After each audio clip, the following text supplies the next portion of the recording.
ये जो शो है क्या कसूर है अमला का, it's an adaptation of a Turkish series called Fatima गुल, जो कि बहुत ही पॉपुलर शो है वर्ल्ड वाइड। ये शो जो है, this is a story of a girl, a very simple sweet innocent cheerful lively girl called अमला who stays in Dharamshala Himachal Pradesh.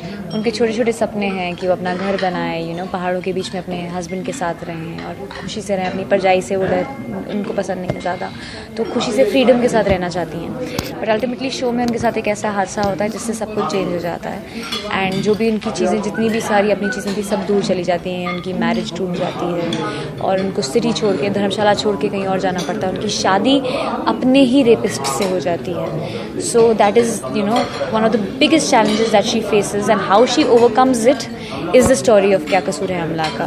Meanwhile, the message is also that how the societies are very closed in their mentalities when it comes to victims like these. They make it so difficult for them to survive. इतना मुश्किल zone से वो already गुजर चुकी होती हैं and the societies make it even more difficult. So that is the message of this show कि कैसे victim shaming should stop. कैसे सोसाइटीज़ नीड टू अंडरस्टैंड कि किसकी गलती है और गिल्ट किस पे डालना चाहिए, कि क्या कसूर है अमला का और क्या कसूर है अमला जैसी लड़कियों का जो उनके साथ ऐसा होता है। अच्छा, जो अमला का कैरेक्टर आप निभा रही है, तो बीइंग अमला क्या देखती है निर्भया केस के बाद सोसाइटी में क्या चेंजेस आए हैं? अभी भी वही सवाल है, इस तरह का शो आ रहा है, जाहिर सी बात है कि सोसाइटी में कहीं ना कहीं रेप विक्टिम, जो अमिताभ बच्चन पे अपने मैसेज में कहते हैं, तो बाहर क्यों निकली, कहाँ छुआ, क्यों छुआ, तो बताना मत किसी को, तो ये अभी भी समाज में ये किस तरीके से दूर होगा? ये किस तरीके से दूर होगा, आई डोंट थिंक मैं यहाँ पे बैठ के आंसर कर पाऊंगी, बिकॉज लाइक आपने सही कहा, निर्भया केस के बाद भी इतना ह्यू एंड क्राई हुआ था, there were protests, there were so many things, but nothing has changed really. It's very difficult to change reality like this. But I think steps like this show, steps like other awareness, ये सारे इसी direction में steps हैं ताकि वो mentality कहीं ना कहीं चेंज हो, कहीं ना कहीं लोगों के दिमाग में वो सोच बदले। सो आई थिंक दैट इज़ उसी डायरेक्शन में हम ये कर सकते हैं। अदरवाइज मेरा पर्सनल मानना है कि लोगों की अपब्रिंगिंग में, एजुकेशन में ये चीज़ें आनी चाहिए कि how girls and boys are equal. So I think that's what needs to change. अच्छा, अगर पंखुड़ी की बात करें तो पंखुड़ी मतलब इतनी डेयरिंग है कि उसे कोई टच करता है तो वो झापड़ मार देती है, लेकिन बाकी लड़कियां ऐसा नहीं कर पाती, तो उनके लिए क्या मैसेज है? सब लोग उस स्टेज से गुजरते हैं जहाँ पे पहले आपको खुद हिचकिचाहट होती है। ऐसा नहीं है कि मेरे साथ भी ऐसा हुआ है कि किसी ने कुछ कहा, मैंने कुछ नहीं कहा, बिकॉज आप 2 मिनट के लिए अपने आप में ही सहम जाते हो कि अच्छा ऐसा, फिर आपको बाद में गुस्सा आता है, तब तक टाइम निकल चुका होता है, या कई बार ऐसा होता है कि आप नहीं बोल पाते हो। बट अब ऑब्वियसली ग्रो करते हो उस चीज़ से, ये समझना बहुत ज़रूरी है कि आप चुप नहीं बैठ सकते। और आप क्यों चुप बैठोगे? आपकी क्या गलती है कि आप चुप बैठोगे? है ना, हर चीज़ में चुप रह के उसको दबा लेना, मतलब इससे कुछ सुधर नहीं रहा है। जो पर्सन जिस टाइम पे गलती कर रहा है उसको उस टाइम पे उसकी गलती रियलाइज़ कराना बहुत ज़रूरी है। Otherwise that person is not going to change and they are going to do it into 10। वो और लोगों के साथ करेंगे, बिकॉज उन्हें ये लगा कोई कुछ बोलता नहीं है। So it is very important to make a person realise, to punish a person for their mistake. So I would like to say कि जो लोग नहीं बोलते हैं, प्लीज़ बोलना शुरू करिए। कुछ हार्म नहीं है, कोई शर्म की बात नहीं है। किसी ने अगर आप, सब लोग सबसे ज़्यादा तो इसलिए चुप बैठते हैं कि हमें फैमिली को शर्म आएगी कि अरे इसको ऐसे छू लिया था, ये हो गया था, बिकॉज वो मेंटल टैबूज बने हुए हैं सोसाइटी में। सो उन सबको ही ब्रेक फ्री करके आगे बढ़ना है। That is the message that we are trying to communicate. अच्छा पंखुड़ी, आप लखनऊ रही, चंडीगढ़ रही, दिल्ली रही, अब मुंबई रह रही, तो कहाँ आप सबसे सेफ फील करती हैं? मतलब कौन सा शहर आपको लगा कि लड़कियों के हिसाब से सही है? I think Bombay. मैं काफ़ी जगहों पे रही, जैसे आपने कहा लखनऊ, दिल्ली, बेंगलोर, चंडीगढ़ और आगरा भी रही हूँ, गुजरात में भी रही हूँ। मतलब काफ़ी सारी जगह हैं, बट आई थिंक अब से बॉम्बे सबसे ज़्यादा इन सब में से लड़कियों के लिए थोड़ा सा आई थिंक सही है। अनसेफ सिटी आपको कौन सी?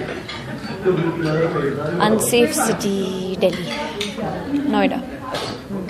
अब बात करते हैं आपका जो करियर है, वो जॉब कर रहे थे आप बेंगलुरु में और फिर आप हमें टीवी पे दिखाई देने लगी, कैसे आपकी जर्नी स्टार्ट हुई वो हमारे व्यूअर जानना चाहते हैं।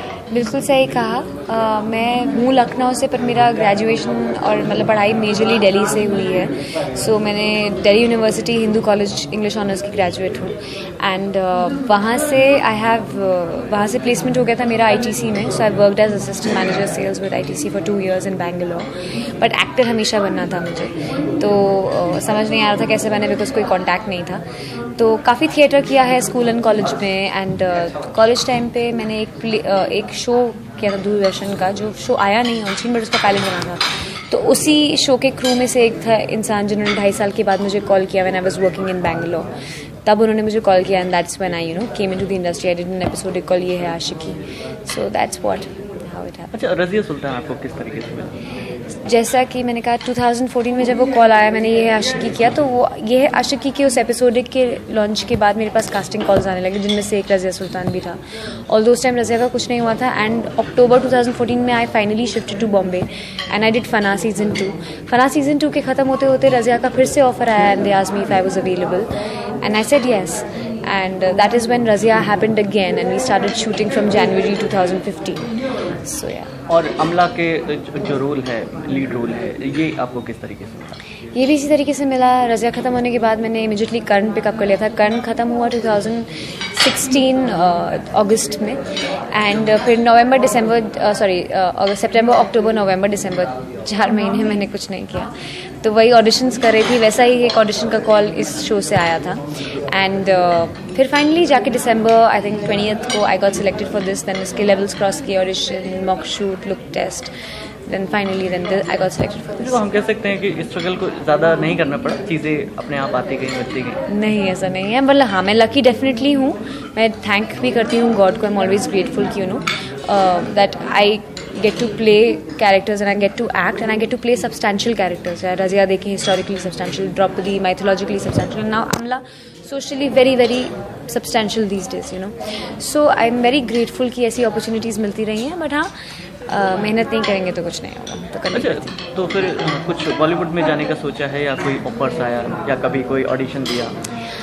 सच नहीं, कभी भी किसी फिल्म का ऑडिशन मैंने नहीं दिया है और ऑफर्स भी नहीं, बिकॉज आपको अपने आप को इस तरह से एक्सपोज करना पड़ता है। But maybe in future let's see what destiny has for मी।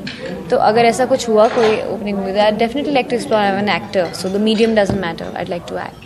आप ट्विटर, इंस्टा, फेसबुक पे काफ़ी एक्टिव रहती हैं जी। तो आजकल ट्विटर पे लोग जो पोस्ट कर देते हैं उसकी वजह से बहुत बवाल मच जाता है, तो उस पर आपका क्या रिएक्शन है कि अभिव्यक्ति की स्वतंत्रता है लेकिन किस तरीके से किया जा सकता है? तो व्यक्ति की स्वतंत्रता है, बट आई थिंक स्वतंत्रता इसी के साथ रिस्पॉन्सिबिलिटी और सेंसिबिलिटी भी होनी चाहिए। आपको पता है कि अगर एक कंट्री में एक क्रूशल टॉपिक है जो हमेशा से रहा है, तो उसे ना छेड़ें, क्योंकि इंडिया में आई थिंक लोगों को मौका चाहिए बोलने का ना। अगर आप सेंसिबल नहीं तो 10 लोग और सेंसिबली बिहेव नहीं करेंगे। So everybody will pick it up and make it huge and where you will only feel कि अरे यार क्या कर दिया मैंने या क्यों कर दिया मैंने। It's just so I think freedom definitely है आपके पास, nobody can stop you from anything, but I think one should also understand the kind of atmosphere that we are living in and use media as a tool or social media as a tool more intelligently, I think. कभी trollers के चक्कर में आई हैं आप? मतलब trollers ने आपको troll करना शुरू किया हो ट्विटर पे, क्योंकि आप बहुत ज़्यादा एक्टिव रहती हैं? थैंकफुली नहीं, मुझे आज तक मेरी किसी पर्सनली जो फॉलोअर्स हैं या किसी में ऐसा कुछ कभी गलत तो नहीं बोला। ऑब्वियसली 2-3 लोग तो होते हैं जो बोलते हैं, बट देन दैट्स ओके। आपका शो कब आता है? हमारे व्यूवर को अपील कर दीजिए। हमारा शो आता है 12:30 बजे मंडे से लेकर सैटरडे तक, स्टार प्लस दोपहर में। Please please please do watch it. Thank you.